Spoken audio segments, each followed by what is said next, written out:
Ladies and gentlemen, thanks for clicking this video. This is the part 3 of my tongue twister session. Well, here we go.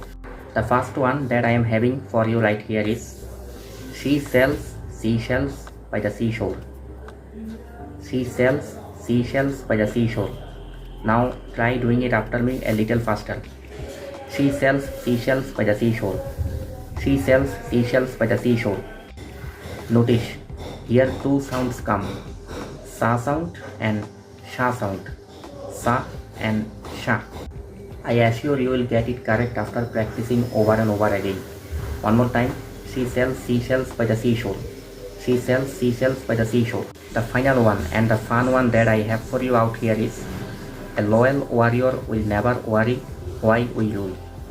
Let us give it a try a little faster. A loyal warrior will never worry why you rule. A loyal warrior will never worry why you rule.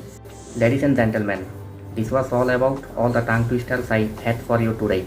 If you really enjoyed this session, then make sure to hit a thumbs up and please subscribe to this channel. Keep practicing. Bye for now. Kindly do subscribe to my channel and press the bell icon also to get updated with my new sessions. Thank you.